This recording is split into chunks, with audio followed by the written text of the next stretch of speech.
Okay, I'm here with Rob Schamberger, the famous artist for WWE. This is Mike Pankow from Windy City Slam.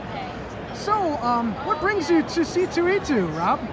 This is my first time. I'm a big fan of Chicago. I've done other shows here in the past, but it's really exciting to now do one here with C2E2. And just to come back to the Windy City. Yeah, you've been to Wizard World before. You've been to some other stuff in the Chicago area. Yeah, come here fairly often, once or twice a year. Yeah, so take me back. You've been doing the WWE commission stuff for several years now, right? 6 years I've been their official artist in residence, is what they call me. Yeah, so how did that all come about? It started, I was exhibiting my work at the National Wrestling Hall of Fame's Dan Gable Museum in Waterloo, Iowa. Yes. You need to go there if you're a wrestling fan.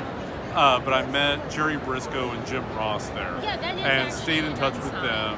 And eventually Jim Ross made the call to Triple H's office and said, we need to work with this guy. And that got everything going. So, wrestling fan all your life, or you acquired taste? I grew up in a single mother household, and I think wrestling was on at like the same time as Murder, She Wrote or something, so I didn't get to watch it growing up. We had one TV. But when my mom remarried, my stepfather was a wrestling fan back in like the 60s and 70s. He would go to watch Harley Race and Bulldog Bob Brown and those guys. And one night I was there doing laundry, and he was flipping through the channels and landed on Ric Flair doing a promo. And it was like, bam, I get it, right? Like that was your clouds moment. Parted, I heard the Angel Choir. Yeah. Rick talked me into the building. Indeed. Now, what is the best piece you've ever done for a WWE superstar, you think? Well, that's tough.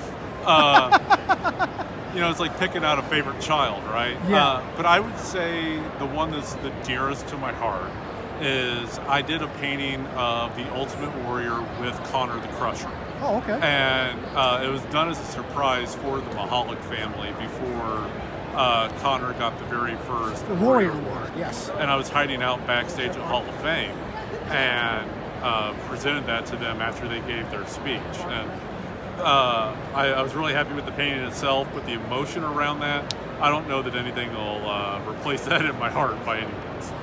When you were a kid growing up in Kansas City, did you ever imagine how big this would become for you?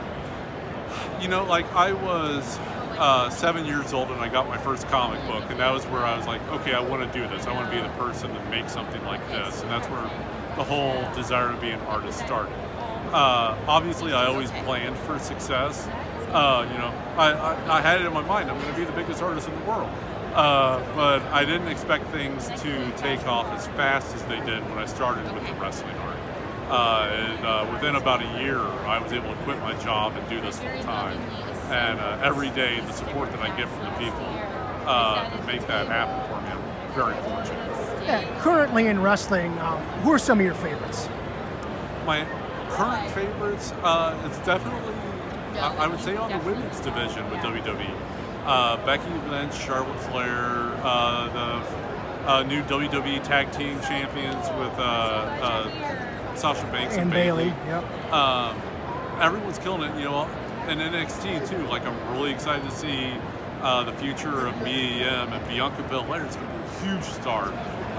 Yeah, it's a really exciting time. And they just keep churning them out in NXT. It's pretty amazing. It's great, you know, and that they started the tag team division in the women's tag team division.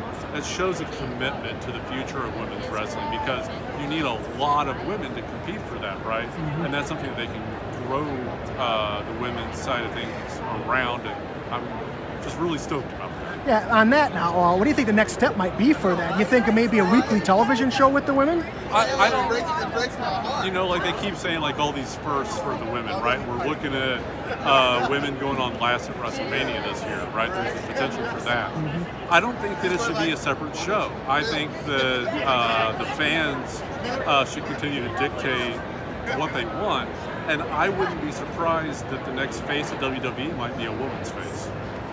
That's what I think is next. And hairs are up on my arm just talking about that. Sorry. No, that's cool. Right now, what are some of the things, some of your best-selling items right now here at C2E2?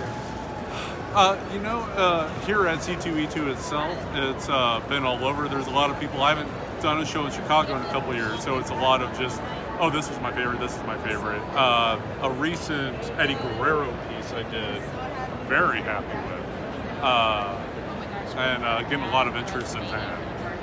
But overall, like some of my normal bets, again, are on the women's side. You know, Becky Lynch, Alexa Bliss, they always perform great. Rob, thank you so much for your time. Thank you. Best of luck this weekend. It's been a pleasure. Been a pleasure.